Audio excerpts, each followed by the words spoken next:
Mr. Mayor, when you are talking to undecided voters and polls suggest there's still probably 10 or 15% are undecided, what are the things you bring up to try to bring them over to your side?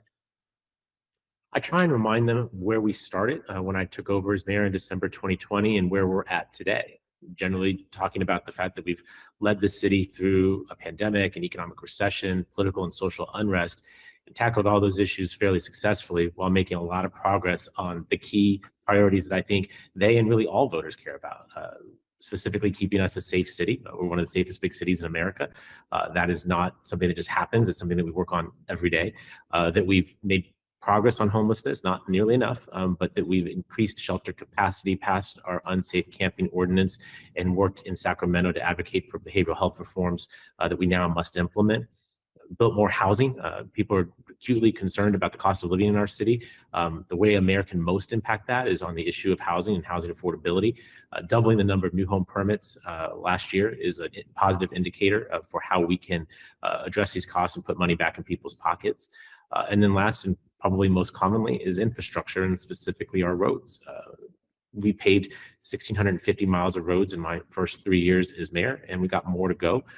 But on all those fronts, of those key issues, I think we've made meaningful progress. And then I share with them that this is not mission accomplished. I'm still not satisfied, and that's why I'm running for a second term, to make sure that these positive indicators become trend lines, and that at the end, hopefully, of my time as mayor in 2028, that we have a city with significantly less homeless, a lot more abundant, affordable housing, smoother streets, and of course, a safe city that all of us can enjoy together.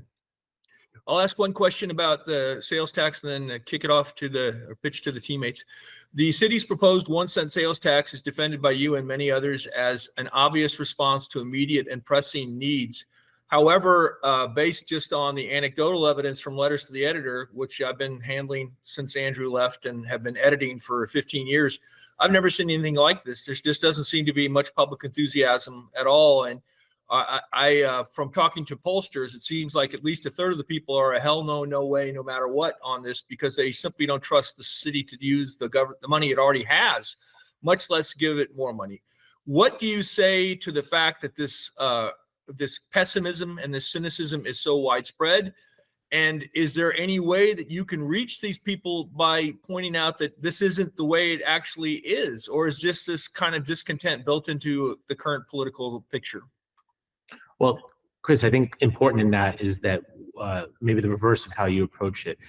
We have seen in polling that a healthy majority of San Diegans support this. They see the condition of our roads, they see the condition of our public assets, and they want that to change. And when we explain to them, I think 2 important data points. One is that we have $9 billion plus in needs, and we have a $2 billion general fund. So there's not a belt tightening approach here that's going to substantially improve the situation. We need new resources. And absent doing that, the cost to each San Diegan is more significant in the form of flat tires and broken axles and bent rims, that this is a better way to address this than the emergency response that we have now, which is questionably more expensive. The second data point that I think is very important and does change people's minds pretty quickly is that we have the lowest sales tax rate in the county. Most other cities in our county have already taken this approach. And so when people tell me that they like the condition of the roads in Del Mar and in Chula Vista or whatnot, it's because they've already taken this action. And so unless those folks are not shopping in those other cities, which is generally not the case, they are already paying this, except the benefits are accruing to the people in those cities that aren't the one they live in. And so, and maybe finally, and I think this is also important, often people ask, well, didn't you get a lot of money from the federal government to fix our infrastructure? And the answer is, yeah. However, those are competitive funds. We must compete with other cities to get those dollars, and we need a local match. And so this measure is a way of making sure that we get our fair share of resources from Washington and from Sacramento. These are dollars that Washington and Sacramento can't take away, but can help us actually attract more investment. The bottom line, Chris, is that we can't continue on the path that we're on of dams that are structurally deficient, Ocean Beach Pier that is now closed, so many ball field lights across the city that don't function. We have dragged this out for so long. It's time for decisive action on this question. And again, a healthy majority of San Diego voters have indicated they will support this, and I'm hopeful that they will. One quick follow-up. When I was a much younger reporter, the city manager in Rancho Cucamonga always told me that when you are looking at a city in California proposing a sales tax hike, you can tell if it's a long-term play or not. A long-term play to basically supplement the status quo as is by whether or not it has a 5-year sunset. Like Chula Vista is voting on whether or not to renew its measure this spring or this fall. And it's apparently going to just cruise to success because of perception that the money was well used in the first few years. So why not attach a sunset to this so voters can determine after 3 years or 5 years or whenever whether or not they truly believe that this is about fixing things on the fringes, as opposed to propping up a city where the biggest single spending is on government benefits and pay. On that last bit, Chris, we do need to pay people to do this work. The roads don't pay themselves. Workers do it, and we got to pay them. But to your question about a sunset, that is not a viable option in this particular case, because what we want to do is to bond these resources and dedicate them towards infrastructure repair. We want to put as much of this money to work as quickly as possible so we can fix the dam roads and the storm drains and the public facilities, the dams, list goes on and on. With a sunset, we can't do that. And as a consequence, that means just further delaying the infrastructure investment that we need right now. And the fact is, at the end of 5 years or 10 years, we're going to continue to have major needs. Stuff that is new today will be old by then, and we're going to have the resources to invest in it. Best predictor of what someone will do is what they've done previously. And Chris, this year's city budget, we've tackled a $170 million budget deficit as a result of the ongoing depression of resources from the pandemic, as well as the expiring of federal relief funds. We closed that gap. But in this budget, we made additional investments in infrastructure, specifically roads and stormwater, because we know it's serious. But the fact is that we still need even more resources to tackle this efficiently. How many times has this editorial board heard from mayors that we can somehow handle this internally and then nothing changes? I'm interested in driving transformational change on neighborhood infrastructure, and this is how we'll do it. Thank you. Todd, I'm going to switch gears a little bit on homelessness. I know that you knew we were going to bring this up, but there's a perception that you've gone from compassionate to increasingly hard-nosed in how the city deals with the homelessness issue. Is that a fair assessment? How do you characterize the changes in your policy since taking office? I don't know that's a fair assessment, because both in our policies and in my heart, compassion does lead this conversation. I don't think any of us can see what's going on in the street and not have a compassionate response. But there's also a practicality that has to be brought into this issue, Laura, and recognition that a fair number of folks who we offer services to decline them. And we have to have a better answer than that. And it's also true that, the impacts of encampments are not just felt by those who are unsheltered, but by the entire community, whether that's school children that have to walk in the middle of the street to go to school, to businesses who lose customers or employees because of the presence of encampments. I'm the mayor for everybody. And so I have to concern myself and act compassionately for all that are involved. I think we lead with compassion by doing what we've done, which is dramatically increase the amount of shelter capacity in our city so that we can offer people something better than the sidewalk. That we continue to use a progressive enforcement model where we make multiple outreaches before anyone faces any kind of punitive response from the city. Having coordinated street outreach teams that work in every council district that are not law enforcement, but instead offering that helping hand.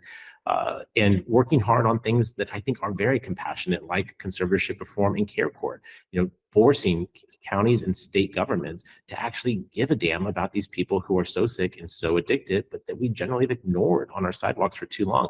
I'm proud of the role that I've played in passing those landmark pieces of legislation, doing that as the chair of the California Big City Mayors Coalition. And I think all of those things are compassionate. But Laura, I will agree that there has to be a backstop, there has to be consequences, and there has to be an enforcement of the law. And if we don't like the laws, then we should change them. But fundamentally, I don't think it's okay for people to just use drugs in public. I don't think that it's okay to watch people deteriorate on our sidewalks. And we have to work on all fronts. Bottom line on this is that this is a very complex issue for which there's no simple solutions. It requires a host of solutions. And what you see is I'm working on all fronts to try and drive a positive change. And again, at the core of that is a compassion for our fellow men and women who are very sick, who are down on their luck, and who need a mayor that will give them better options than just a tent on the side of the road. The proposal to build a massive 1,000 bed shelter is criticized by those who say that the plan was rushed into. Do you think that that shelter plan was put together with thorough diligence? And I also, just as a second part of the question, why do San Diegans still see people living on the streets in tents every day? I see it myself when I go to certain I do, neighborhoods. I do too. You know, I live and work in downtown San Diego. I spend 90+% of my life downtown. I see it too. Just one other thought that came to mind, Laura, in terms of that question about compassion. You know, we passed our unsafe camping ordinance, which I stand by, and I think that's been good policy and has helped us to clean up multiple communities across the city, certainly our parks and our schools. Other cities have replicated that, but they haven't done it with the shelter expansion the city of San Diego has done.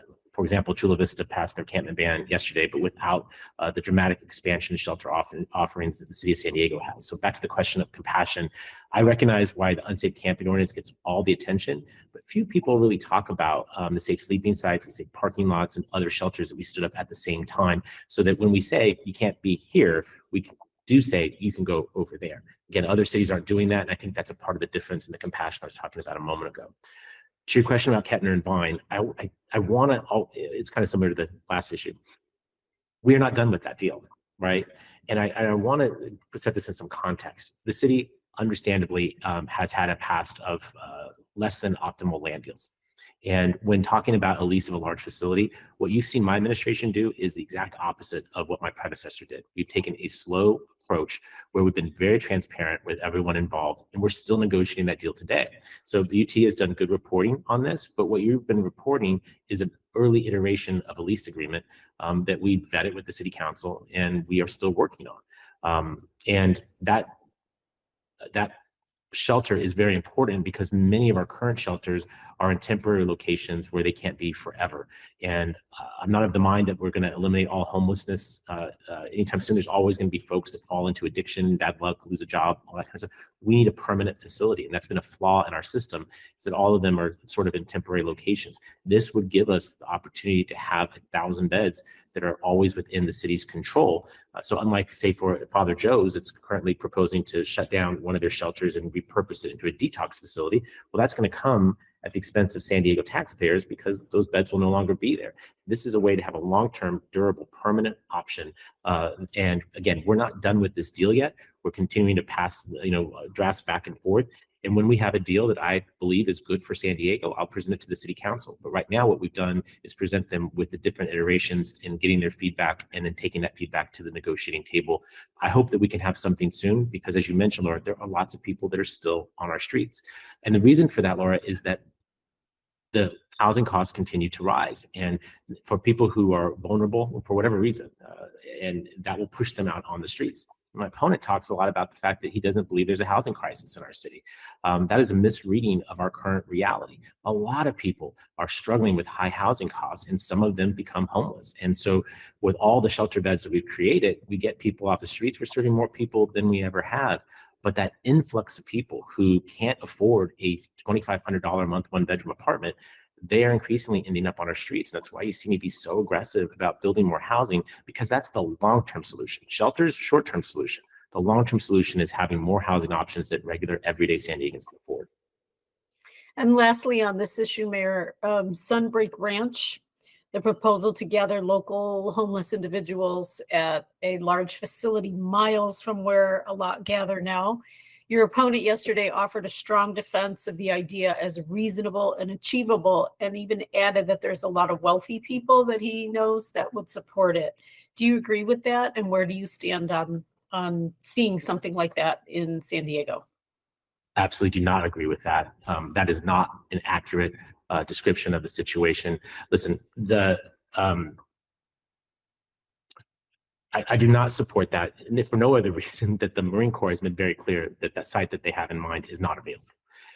And that's often the hard part of this. You see it with Kettner and Vine. As soon as you identify a location, the opposition will come. Well, the owner of that property said this is not available to you. And when the proponents of this found that out, then their answer is it's not site specific and can go anywhere. Well, unless you have a location, this is not a practical solution. It's fool's gold. Right? It is trying to tell people that we can solve this issue in a way that won't impact anybody at all. And Laura, that's just not the case. Importantly, I think what is missing in that situation is that putting that far out from the rest of us and what that means historically, let's be really clear. This is Donald Trump's proposal for homelessness. This is what he has said nationally, the building camps that people have to go to. But if they haven't broken the law, how are you going to get them there? Right? Can you build a 5,000 person shelter on the edge in the rural part of our county and expect that people are going to just leave downtown and mid-city and the San Diego River and go there?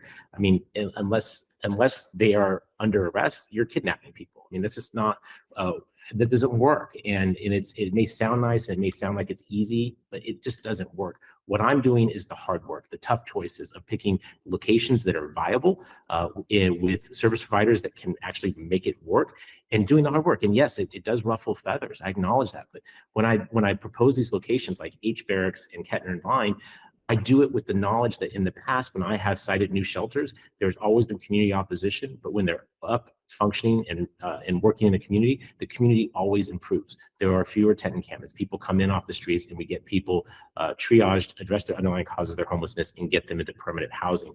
We need to do that right now, not a fantasy proposal that will never come to fruition. That absolutely will not work. Probably is illegal and unconstitutional, but will certainly make it sound like you're doing something. Meanwhile, people continue to deteriorate on the streets. It's just not a functional option, and it can be frustrating because I recognize why it has maybe some curb appeal. But when you talk to service providers, when you talk to the Marine Corps, this is not a viable option, and it's regrettable that it's suggested that it is when it clearly is not. Thank you. Mayor, I have a question about your closeness to Kamala Harris. Mhm. Will you serve a second full term if reelected? I absolutely will. Listen, I finish what I start. And a reminder that I had the opportunity to run for mayor in 2013, but I stayed on the city council to finish out my commitment there. I'm a man of my word. I finished my contracts, and I'm asking for 4 years to serve as mayor. I'll finish that contract.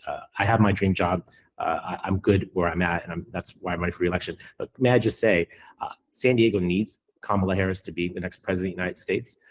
She is unquestionably the better candidate of the two. And I know that if she is president, San Diego will be in a far better position than it would be under Donald Trump back in the White House. And a reminder that the vice president is a long-term friend of San Diego. In the dark days after January 22nd and the floods in our southeastern communities, she was one of the first phone calls that I received. Her office was instrumental in getting us the FEMA designation that has helped us to provide assistance to those who are still recovering in those communities. And so it's a reminder to all San Diegans the high stakes in this election for a variety of reasons. But from a San Diego perspective, it is unquestionable that we should do everything we possibly can to support the vice president to become our next president. I'm unequivocal on that. Of course, my opponent has not indicated who he'll support for president. Thank you. Oh, you're muted, Chris. You brought up FEMA. You knew it was coming. Sure. Do you consider the South Bay sewage crisis a national emergency? Absolutely. Did a press conference about it yesterday. Said it again 2 days before that. Yes. Then why has there been a reluctance to absolutely demand of the federal government that FEMA consider it a national emergency? If you look at the statutes that set up FEMA, it said basically national emergency can be declared whenever local and state governments are overmatched in the resources they have to deal with an existing problem. By any definition, a problem that has endured for 30 years without a successful local and state response would appear to qualify for a national emergency. And the legislature, to my surprise, unanimously agreed in the final days of its last session. So why aren't you pounding the drum for a national emergency declaration when the smells from the sewage crisis are reaching places that we've never seen before? So what's your response to those who say there's too muted a response by local officials and Governor Newsom to a huge problem? I think that overlooks the facts of the situation, Chris. I mean, we literally had a press conference yesterday about the city council ratified our request to the federal government to do that. This is on top of declaring a disaster locally for over 30 years. There has not been one single time that I've traveled to Sacramento, Washington, D.C., or Mexico City and not have this on my agenda, whether that's meeting with the vice president, meeting with EPA, meeting with the governor. They all know precisely where I stand. And I think what's most important in this situation is that we are united as a community on this. Our congressional delegation, as you just mentioned, our state delegation, local cities, including Imperial Beach, Coronado, and San Diego, are all standing united. And I think that's a part of why we've seen more progress on this issue in the last 3 years than we have seen in the last 30.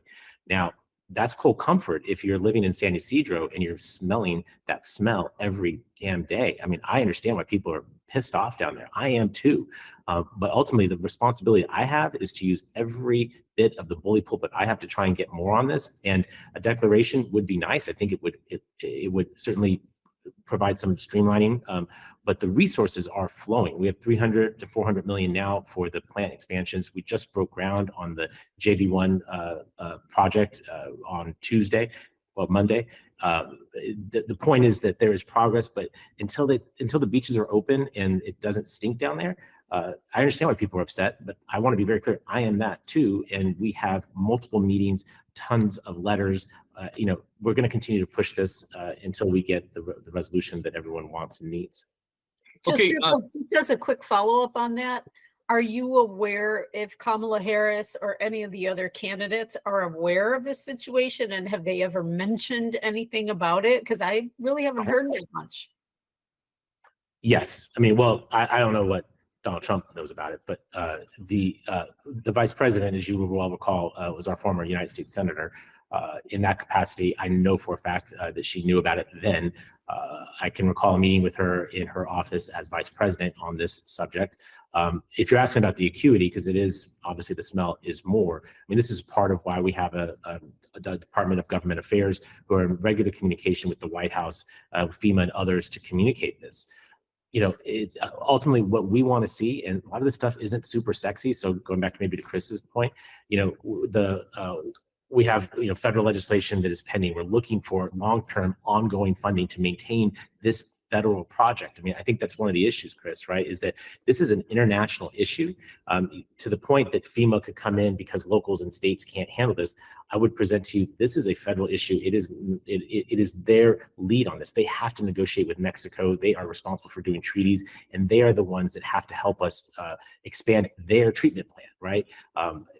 So what I have to do as a local is to scream, holler, yell, raise hell to try and get attention on this. And with the help of our congressional delegation, we've got several $100 million coming in the door. We need more. And so this ongoing request for the capital money and then the ongoing operations money is what will make sure that we don't just get minor improvements here or there and never kind of get ahead of this.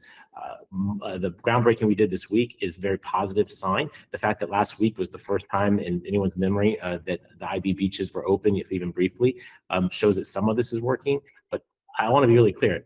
This is not acceptable. This is an ecological disaster. And so back to your point, Chris, we need to see more. Not just from our federal government, but from the Mexican government. And obviously all that got reset yesterday with the new administration. I'll be going to Mexico City next month to have that initial meeting with the new administration down there to say, hey, don't lose sight of this. The last administration was working on this, but we need continued Mexican leadership on the Mexican side of the border so that our beaches and bays can be reopened. Okay, I'd like to ask a kind of complicated question, so I ask everyone to bear with me. In 2019, Dianne Feinstein wrote a letter to the editor trashing the UT editorial board for complaining about the slow pace of progress, in which she essentially said we didn't understand how the federal government works and that we could expect substantial progress in 5 years. Now, based on how I read some of the stuff I see from the IBWA, we can expect substantial progress in 5 years. So the whole framing of this as a conventional issue under which we have to accept this is how Washington does things, I don't understand how it works. This is an ongoing immediate emergency. In 1994, there was a freeway wiped out. It was fixed within months. In 2022 in Philadelphia, there was a freeway wiped out. It got fixed within months. This is not a complicated technological challenge. It's a complicated diplomatic challenge, but building sewage infrastructure is something that's been mastered for 150 years. In 1930s, they built the Empire State Building in 1 year. We could build this project in 6 months if we had political will and money. So that is why I don't understand their insistence on conventionally framing this as something we have to respond to, as we've always responded to, when it's affecting hundreds of thousands of people and when freeways get repaired quickly. So I'm just so frustrated with the idea that we have to follow through and jump through the conventional hoops. Why can't this be different? If we know how to fix this, why can't we just quickly fix this, as opposed to letting the diplomatic niceties and the congressional procedures and all the standard policies follow through? Because as you pointed out, it's immensely frustrating, but the problem is easily soluble with an application of money and political willpower. And I feel like this framing is just completely disregarded by the constructive wing of the Democratic Party. They don't acknowledge that the parallels between this and the collapsed freeways in LA and Philadelphia. Why can't that be the urgency that sets the standard on our response here? The conventional wisdom. Chris, the frustration and the passion you're experiencing, I share. But I disagree with your framing of this issue. This is not state route whatever in one county or state of this country. That we have. This is a binational issue, right? It requires the consent and participation, full participation of two countries, their federal, state, and local governments. This is very complex stuff. Now, I'm not trying to excuse it, but I don't think it's the comparable situation of replacing a bridge in one municipality. You're talking about dealing with multiple federal agencies in two governments. It's just not the same. And importantly, when we do it ourselves, and that's kind of what we've done, right? The IBWC, you said something different before, the IBWC, when they built their facility, now it's being inundated with flows from Mexico, right? It is obliterating the existing sewage plant because the problem isn't being addressed on the other side.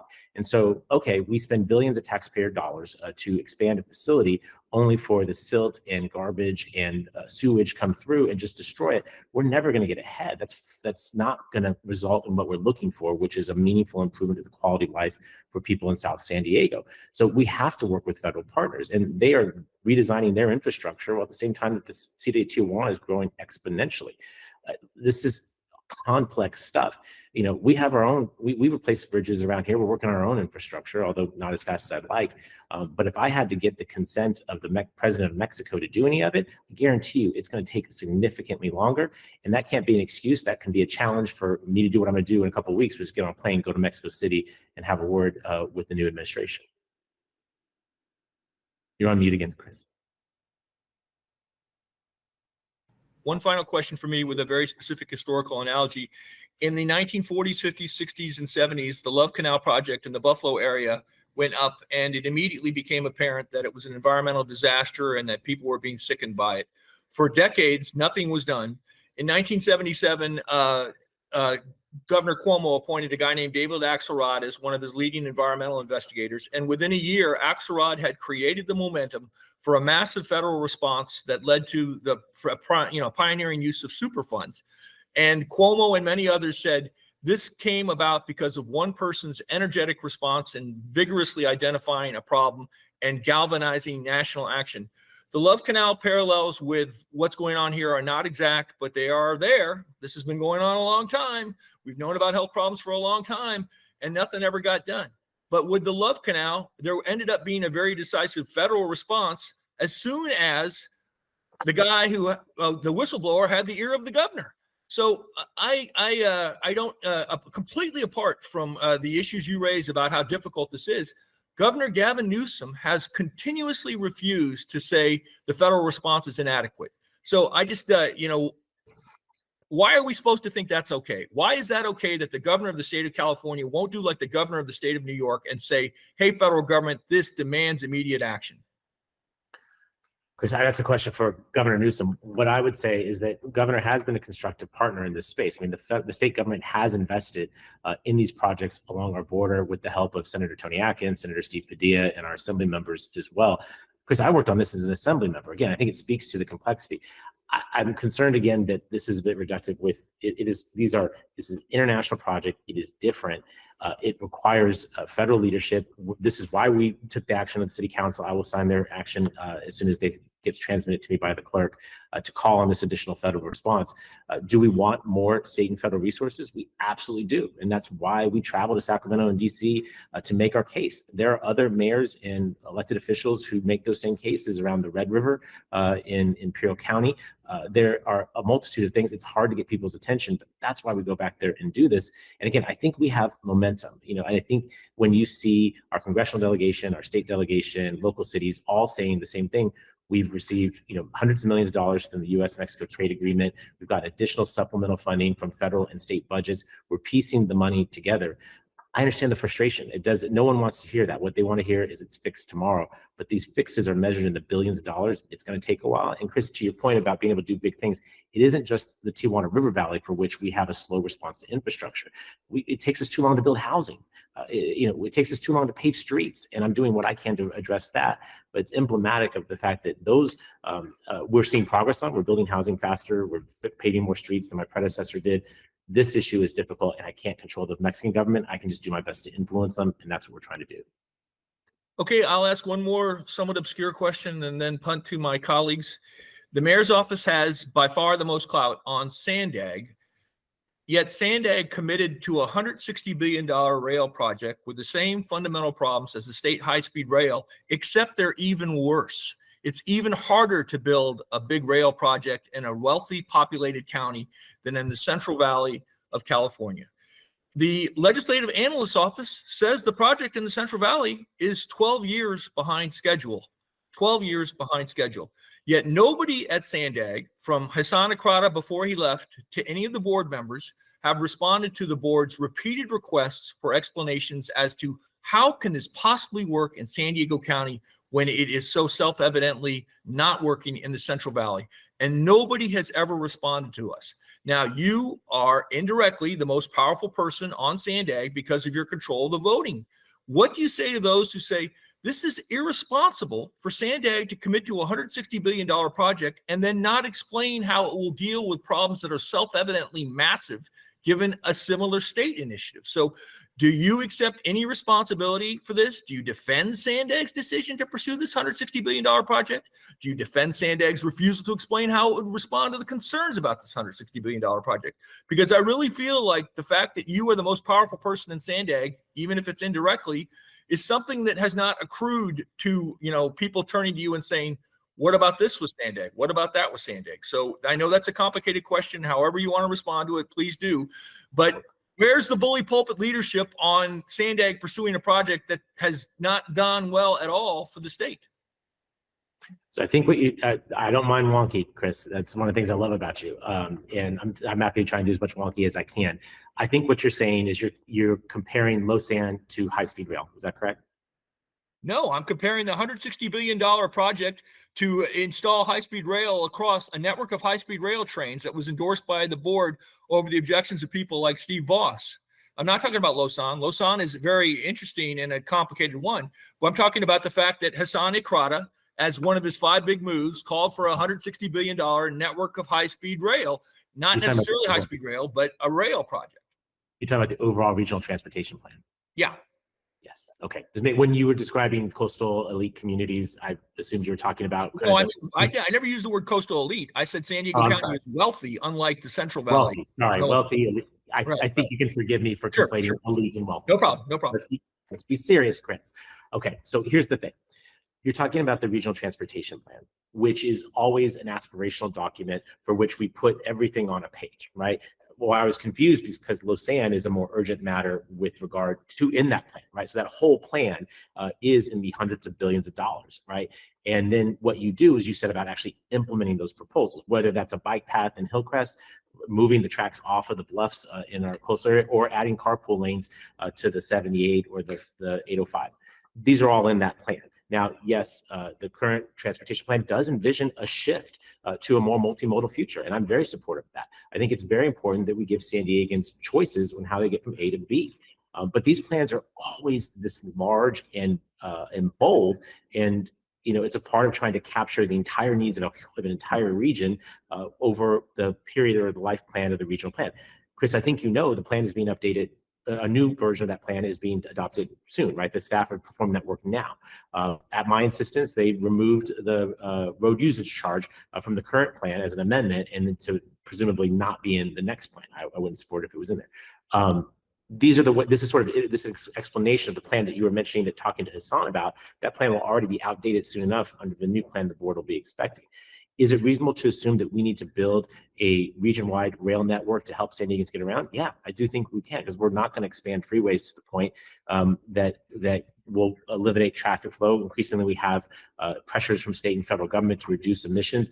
We have to build a plan that can reasonably envision what the future looks like, always knowing that it'll get updated over and over again.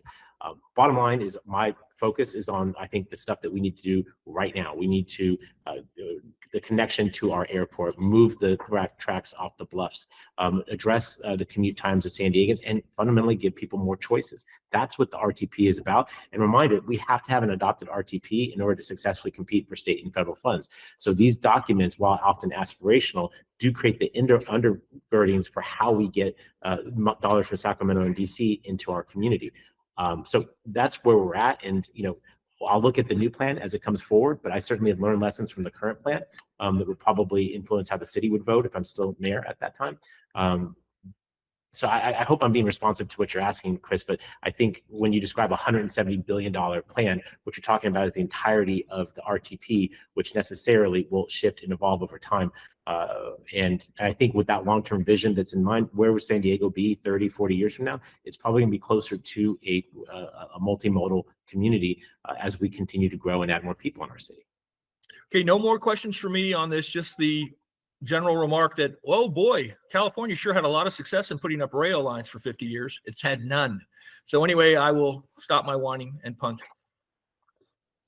Mayor, I want to ask you about, San Diego and Tijuana share a border, but there are also some issues, including immigration and crime. How would you handle your relationship with the new local government in Tijuana? And do you consider that important for a potential second term? Absolutely. I've already met with the new mayor of Tijuana, had a long-standing relationship with the governor of Baja, and I'm again looking forward to meeting with the Sheinbaum administration, I guess later this month. I'm sorry, it's October 2nd now, isn't it? It is important. We have, so maybe some of what Chris was talking about for the Tijuana River Valley, it's extremely important for that.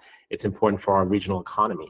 It's important for the fact that many of our residents and workers cross the border on a daily basis, and they live by national lifestyles. And so that relationship becomes really important to make sure that that part of our population is well served, and initiatives like the Otay Mesa East Port of Entry actually can get completed. So it's very important. You mentioned crime. Definitely having a close relationship with our partners in Tijuana to share intelligence and make sure that where we can work collaboratively, not just to address everyday crime, but organized crime, particularly around drug dealing. This is very, very important to keeping San Diegans safe, and it's why we invest a lot in this relationship, and why I already met with the incoming mayor before he was sworn in to start those lines of communication and make sure this relationship is as productive and as friendly as it needs to be, to make sure the quality of life for people on both sides of the border improves. Thank you. Mayor, as I'm listening to our questions to you, I realize there's so many we didn't ask, but I would like to ask you if there's any issues that you've worked on that have not come up in this conversation that you'd like to mention. Well, I would like the opportunity to talk about housing just briefly. I know we don't have a great deal of time, and thank you for this time. But it's increasingly evident this is a point of departure between myself and my opponent. I'm unabashedly proud to be a pro-housing mayor. And I feel that way because we need to make sure that our young people can continue to live in their hometowns, that the smart people that were graduating out of our local universities stay in San Diego so we can benefit from their skills and talents and continue to grow our economy. And the fact that within my lifetime, we have doubled the population of our city while simultaneously reducing new home production by roughly 2/3 This is a perfect recipe, Laura, for the homelessness crisis that we're experiencing today, as well as the housing crisis that we're experiencing with rents that are skyrocketing and housing prices that are unattainable. As you may know, I've issued executive orders to speed up our permitting process. Going back to Chris's point about whether or not we can get stuff done, what used to take months or years, we're now permitting in less than 30 days. That's incentivizing and bringing more capital that can build more housing for San Diegans. And I think that that's one of the most effective ways I can address the cost of living crisis in our city, and one that my opponent, again, does not see as an issue, who has opposed generally most housing policies. And I think that's really concerning and a real question in this election. So I'm happy to talk more about our housing production numbers. We historically have been doing about 5,000 new home permits a year. Last year, we hit nearly 10,000. That's a direct response to the policies, the housing action plans, the permit speed up that we've been doing. And I want to do more because 1 year is not enough. It's not a trend line yet. We've got to build, we got to get closer to 15,000 a year if we want a functional housing economy. Really, all of us can find a housing option that works for us at our budget levels. The last thing I would just say, unless you have more questions for me, I appreciate the editorial board's endorsement of Proposition 36 the other day. I recognize that it's suggested that Democrats like myself are out of alignment by supporting Prop 36. I couldn't disagree more to the earlier question about what I hear from voters. Voters want to feel more safe. They see that our crime numbers are going down, but there's still a feeling of lack of safety. And I think that really is a reflection both of their experiences as consumers when they go into stores and see things locked up, but it's also their experiences as they go about our community and see disorder, right? Folks who are in active addiction, people who have significant mental health issues playing out on sidewalks. I think Prop 36 is an effective tool, if passed by the voters, that will allow me to be able to get more people into rehab. Back to where we started this conversation, of those folks who decline services. I don't believe they're declining services. I don't believe they have the faculties to decline their services. And sometimes we do need the opportunity to tell them the hard truth, which is you're either going to go to rehab or you're going to go to jail. And why I support Prop 36, and as you probably know, if they successfully complete rehab, their records would be expunged. This is I think, a well-tailored reform of Proposition 47, and will give us more tools to address the issues that we've talked about today in terms of safety, of homelessness crisis, and how we get an improved situation on our city streets. So again, I appreciated the endorsement of my hometown paper for that ballot measure. I strongly support it. As you all remember, my State of the City address in January, I said this was the year to reform Prop 47. And I was disappointed when Sacramento wasn't able to deliver that reform, but I'm now hopeful that the people of California will deliver that reform. And I hope to be mayor for another 4 years so that I can make sure that we implement that the right way, really get people who are truly sick and addicted into the care, and address those kind of, address that quality of life concern, and improve the basic order on our city streets. And lastly, if I don't know if you kind of sort of did that already, but in 2 minutes, if you want to just sum up your closing pitch to voters on why they deserve your vote. Absolutely. I would say a couple quick things. We have lived through very difficult times, right? And I think in our desire to put the pandemic behind us, we sometimes forget what we've lived through the last 4 years. And so there's often a frustration amongst your readers, amongst my voters, about where we're currently at. And I'm here to say, I'm not happy with the state of affairs. I want to see even more change, but how are we going to get that change? My opponent's vision for our city is very murky. He's extremely talented at identifying problems. He's not particularly effective at finding a solution. And importantly, he doesn't have the experience to actually deliver it. When you look at the increase in road repair that we've done in my time in office, 1,650 miles of roads, reminder that my predecessor's goal was to do 1,000 miles across 2 terms. I've done more than 50% of that in 1 term. When you look at housing production, going from 5,000 units a year to 10,000, that's good, but not enough. We got to do more. 70% increase in homeless shelter capacity, fantastic, but we got to do more. And of course, keeping our city safe. I resisted calls to defund the police. I made sure that our officers are well resourced, and as a result, we continue to serve as one of America's safest big cities. That experience has gotten good results under the most difficult of circumstances. I'm requesting humbly the chance to be able to continue to lead my hometown for another 4 years, to take this positive trajectory that we're starting to see and make sure that we get more of it. I don't believe my opponent can do that. And I'm hopeful that I'll get the opportunity again to continue to serve as the mayor of this great city. Thank you. Thank Chris, you. You're muted, Chris. Muted. You're muted, Chris. Sorry. I'm sorry. I'm adult. I wanted to praise you, Mr. Mayor, for not monkeying with your Wikipedia page. I was looking at it the other day, and it says your spouse is an 18th century Scottish economist. So I thought that was pretty remarkable. I mean, Adam Smith is a common name, but I still thought that was pretty interesting. So anyway, I hope all is well if, in fact, you have a 300-year-old spouse. Thanks so much for your time, Mr. Mayor. I appreciate it. I think. Thank you, Mayor. Thank you. See you again.